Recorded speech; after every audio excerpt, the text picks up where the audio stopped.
সবাইকে খুলনাতে আবারও স্বাগতম। কালকে অনেক রাত্রে আসছি, কথা হয়েছে আপনাদের সাথে টুকটাক আমার, বাট তেমন একটা কথা হয় নাই। তো কালকে যেই সমস্যাটা আমরা পড়ছিলাম সেটা আপনাদের সাথে তো মোটামুটি বলাই হয়েছে। জেডির বাইকটার প্রবলেম হয়েছে, যেটা আজকে হয়তো একটু চেষ্টা করব সারাই নেওয়ার। কালকে আমাদের নতুন খুলনা থেকে যেটা বেরোবো সেটা কালকে রুট প্ল্যান কালকে শেয়ার করব। যেহেতু সাতক্ষীরাটা আমার কালকে আর কভার করতে পারিনি, অনেক বেলা হয়ে গেল, সেক্ষেত্রে আজকে সাতক্ষীরা যাবো আর খুলনার দুই একটা পয়েন্টে হয়তো আমরা যাব আজকে। এই মোটামুটি আজকে আমাদের রুট প্ল্যান। তো আমার মনে হয় একটু বেরোই আমরা, আর দেরি না করে আর নাস্তা খাবো। এখন অনেক বেশি মাত্রা খিদা লাগছে। তার আগে এই জায়গাটা আপনাদেরকে হালকা করে একটু দেখাইতেছি। আর এটা হলো আমরা যে বিল্ডিংটায় থাকছি, এটা পুরাতন বিল্ডিং। এটাতে আমাদের রুমগুলা, কালকে তো আপনাদেরকে রুমগুলা দেখাইছি। এখানে অনেক আগে আসা হয়েছিল, সুমন আর আমি 2013 সালের দিকে মেবি এখানে একবার আসছিলাম, থাকছিলাম। তখন আমরা সুন্দরবনেও গেছিলাম। যদিও এবার সুন্দরবনের প্ল্যান ছিল, বাট সেটা সম্ভব না।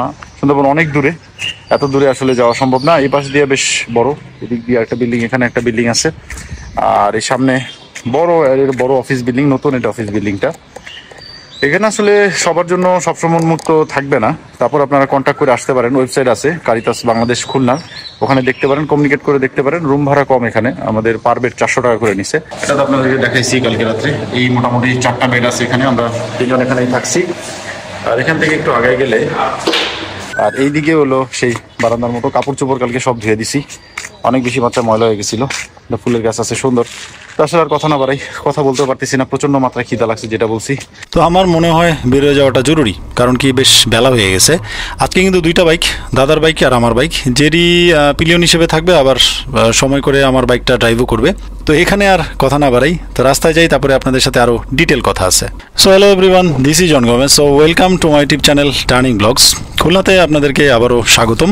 তো যেটা হয়েছে যে আসলে খুলনা থেকে কিন্তু আজকে আমাদের লিভ করার কথা ছিল, বাট কালকে আনফর্চুনেটলি যেটা হয়েছে যে আমরা সাতক্ষীরা যেতে পারিনি, তাই আজকে সাতক্ষীরা যেতে হইতেছে।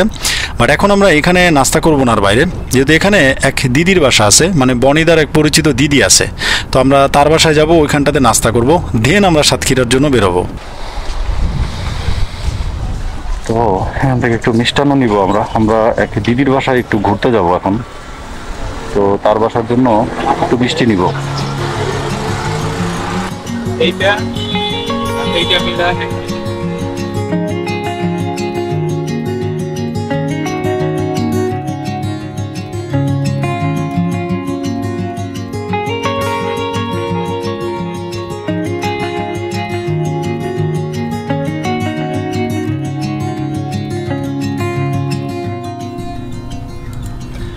তো সকালের নাস্তা করতে যায় দিদি একেবারে নাচর বান্ধা, দুপুরের খাবার পর্যন্ত খাওয়াই দিছে। সো বেশ বেলা হয়ে গেছে। তো আমরা এখন যাব বেশ দূরে, আমরা যেতেছি সাতঘরিয়াতে। বলতে পারেন আসলে সাতঘরিয়া আবার কি, আসলে সাতক্ষীরার আদি নাম হলো সাতঘরিয়া। তো পৃথিবীর সর্ববৃহৎ ম্যানগ্রোভ বন সুন্দরবন কিন্তু আসলে খুলনা ডিভিশনের মধ্যে পড়ছে, আর এই সুন্দরবন কিন্তু পড়ছে আসলে সাতক্ষীরা জেলাতে। বাট আসলে সুন্দরবন নিয়ে আসলে কোনো প্ল্যান নাই, কারণ আজকে আমাদের অন্য ডেস্টিনেশনে থাকার কথা ছিল। তো সেই হিসেবে সুন্দরবনে যাইতে হলে আমাদের অনেক সময় নিয়ে আসতে হইতো, বাট এবার আর সুন্দরবনে যাব না, এরপরে কখনো সুযোগ হলে আবার আসবো। তো সাতক্ষীরা নিয়ে যদি একটু বলি, একদা কোনো এক মনীষী নাকি আসলে সাগর ভ্রমণে আসে শখের বসে। তো তার সাথে রান্নার কোনো উপকরণ না থাকায় সে নাকি ক্ষীর রান্না করে খাইছিল। তো পরবর্তীতে ক্ষীরের সাথে আপ্রত্যয় যুগে সেটা হয়ে যায় ক্ষীরা, এবং লোকমুখে প্রচলিত হয়ে যায় আসলে সাতক্ষীরা। তো এভাবেই সাতক্ষীরা নামকরণ হয়েছে। আরও অনেক মতবাদ আছে, এটা আমার কাছে বেশি সহজ লাগছে, এর জন্য আপনাদেরকে বললাম।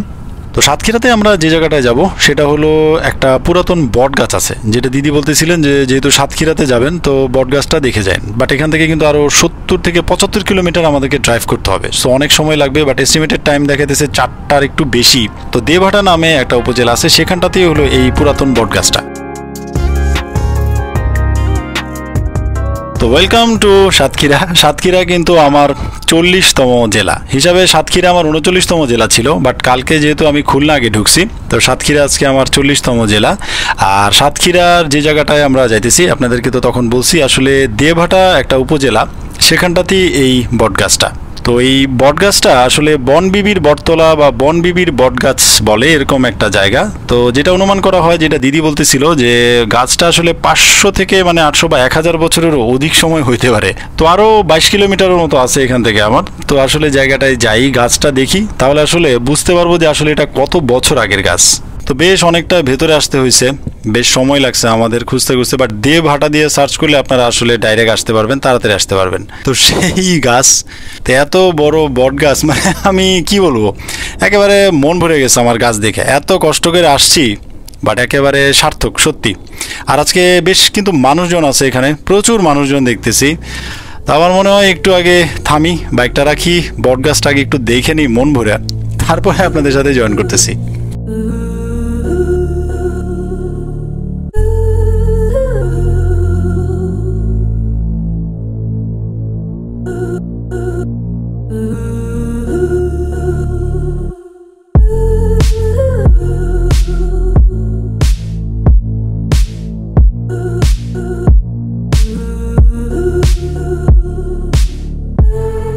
কষ্ট হয়েছে আসলে এই পর্যন্ত আসতে, বাট এখানে আইসা একেবারে টোটালি একেবারে মনটা ভালো হয়ে গেছে, মন ভরে গেছে।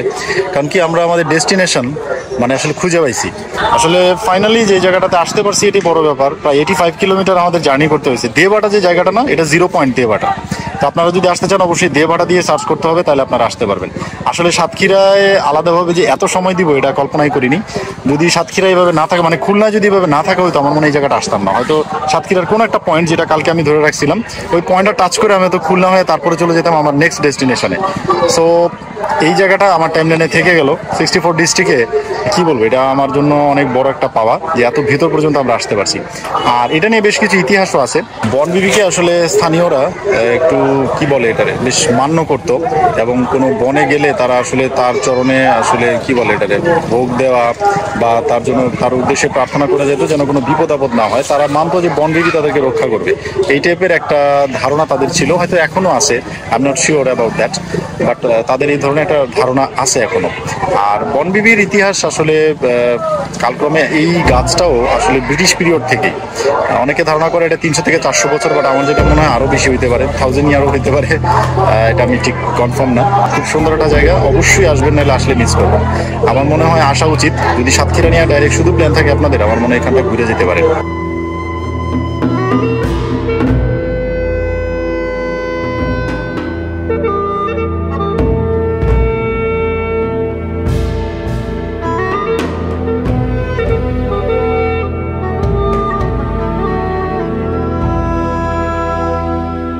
কত মানুষজন ওই উপরে উঠে বসে রয়েছে, দেখছেন? এই উপরে উঠছে, ওই ওদিক দিয়া সবাই গাছের ভিতরে, ওই চিপার ভিতরে ভিতরে ঢুকছে।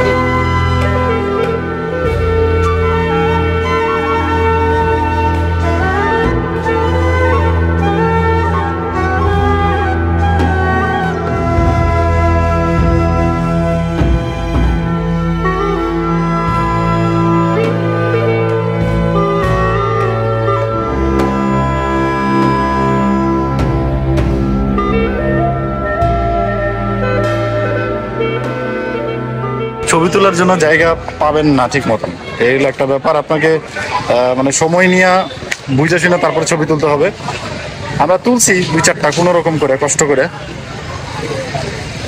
ও আসলে যে বলে না যে মেগা স্ট্রাকচার, কিছুটা মেগা স্ট্রাকচারের মতো, এত বড় স্ট্রাকচার দেখলেই মানে কেমন জানি হিমশিম খেয়ে যায়, চোখ ধাঁধায় যায়। এত বড়, এত সুন্দর, মানে এত বড় গাছ দেখে আসলে কেমন জানি লাগে, অন্যরকম ফিল আসে। তো এখানে বেশিক্ষণ থাকবো না, বেশ বেলা হয়ে গেছে, আবার আরো 85 কিলোমিটার ড্রাইভ করে আমাদেরকে যাইতে হবে।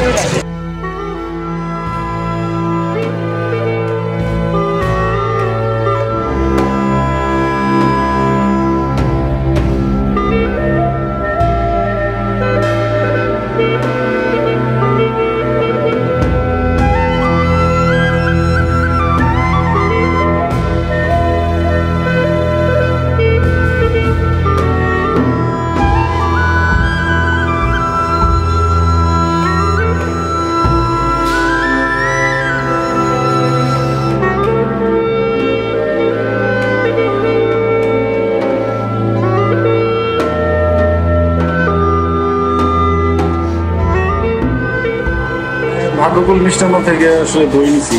সাতক্ষীরার দই মিষ্টি সবই ভালো, তাই ভাবলাম একটা দই টেস্ট করি। পাশের দোকানে গেছিলাম, তারা বসতেও দিবে না, খাইতেও দিবে না। কি করবো, শুধু পার্সেল নিতে হবে, রাস্তা দ্বারা তো খাইতে পারি না।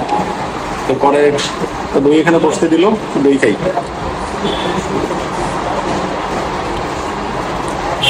টক মিষ্টি একটা ব্যাপার আছে, ভালো আছে, খারাপ না। এটার নাম কি বস? দুধ মালাই।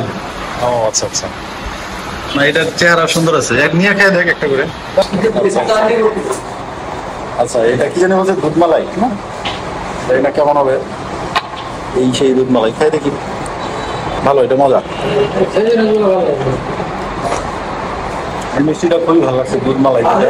আগে দই খাইছি, দইটা মোটামুটি লাগছে, বাট এই দুধ মালাইটা ভালো লাগতেছে, বেশ মজা। মাইটা ভালো লাগছে, আসলেই ভালো। মিষ্টি খাইতে আসলে আমাদের তিনজনেরই প্রচন্ড মাত্রায় ভালো লাগে। যেন এই মিষ্টান্ন পাই সে নিয়ে বসে পড়ি আমরা, এটা মিস করি না। আর এখন আমরা আছি 0 পয়েন্ট খুলনা, তার মানে আবারও খুলনাতে আমরা ঢুকতেছি। আসলে যেখানটাতে আমরা গেছিলাম এখান থেকে যেমন দূর, আর রাস্তার অবস্থাও অনেক বেশি মাত্রায় খারাপ।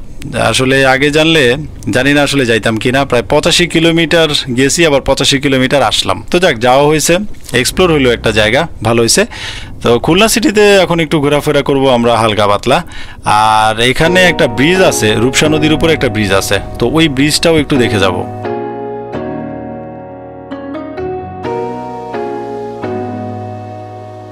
আসি খুলনা ইউনিভার্সিটির সামনে, জানি না কতটুকু দেখতে পারতেছেন লাইটে। ইউনিভার্সিটি মানে বলতে গেলে অনেক বেশি মাত্রায় সুন্দর। আসলে সব ইউনিভার্সিটি সুন্দর, বাট ভেতরে যাওয়ার সুযোগ নাই। ঘুরতে পারতেছে 8:10, সো এখন যাইতেও দিবে না, আর আমাকে এমনিও ভিতরে যাইতে দিবে না। শুধু এতটুকু বলতে পারি, এটা এমন একটা ইউনিভার্সিটি যেখানে ছাত্র রাজনীতি মুক্ত একটা একমাত্র সরকারি ইউনিভার্সিটি বাংলাদেশের মধ্যে। নর্মালি 1991 সালে আসলে নভেম্বর মাসে এই ইউনিভার্সিটিটা আনুষ্ঠানিকভাবে আসলে কার্যক্রম শুরু করে। তো এখন যাব আমরা খান জাহান আলী ব্রিজে। তো এটা খুলনা সিটির কিন্তু খুবই ফেমাস একটা ব্রিজ, সবাই এখানে যায়, চাইলে আপনারাও যাইতে পারেন। তো আমরাও ওখানটাতে যাব, ব্রিজটা একটু দেখব। আর খুলনা বিভাগ নিয়ে যদি একটু বলি, খুলনা সদরের নামে আসলে খুলনা বিভাগের নামকরণ করা হয়েছে।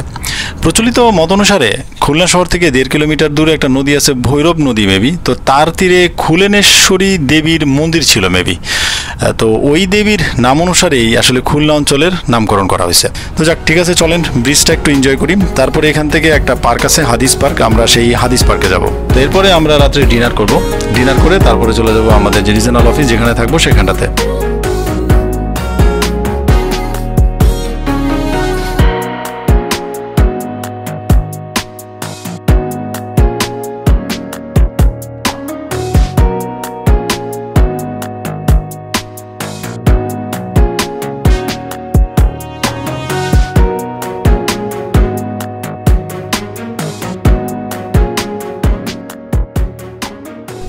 তো রেল স্টেশনের পাশের একটা হোটেল থেকে আমরা খাওয়া দাওয়া করলাম, খাওয়া দাওয়া বেশ ভালো লাগছে।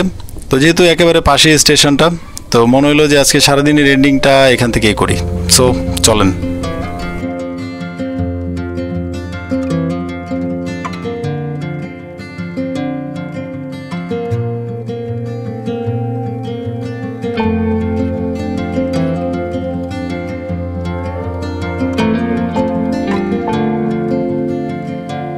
এখন আছি খুলনা রেল স্টেশন, এটা আমাদের লাস্ট ডেস্টিনেশন। সাতক্ষীরার উদ্দেশ্যে আসলে খুলনাতে একদিন থাকা হইলো, এর জন্য অনেকগুলো জায়গা আজকে ঘুরলাম, প্রত্যেকটা জায়গা আপনাদেরকে দেখাইলাম। আর হাদিস পার্কে তো ঘুরে আসছি। তো পার্কটা অনেক সুন্দর, একেবারে মানে কেন্দ্রে, একেবারে খুলনার একেবারে প্রাণ কেন্দ্র এটা বলবো, অনেক সুন্দর একটা জায়গাতে। এবং পার্কটাও আসলে অনেক সুন্দর। তো আজকের ব্লগটা এখানে শেষ করে দিতেছি, বেশ অনেক বড় হয়ে গেছে ব্লগটা, 328 বা 30 কিলোমিটার মতো হবে। কালকে আর আজকে 2 দিন মিলে রাইড হয়েছে আমাদের। তো সবাই ভালো থাকেন, till then be safe, be healthy. আর দেখা হবে কালকে নতুন ডেস্টিনেশনে। আশা করি আপনারা ব্লগগুলো দেখতেছেন। অনেক কষ্ট হইতেছে সত্যি, অনেকগুলো ডিভিশন পরপর কভার করা আসলে এত সহজ কাজও না, হয়তো অনেকেই বুঝবে না এগুলা, বাট আপনারা যদি দেখেন হয়তো ভালো লাগবে। সো ভালো থাকেন সবাই, শুভরাত্রি।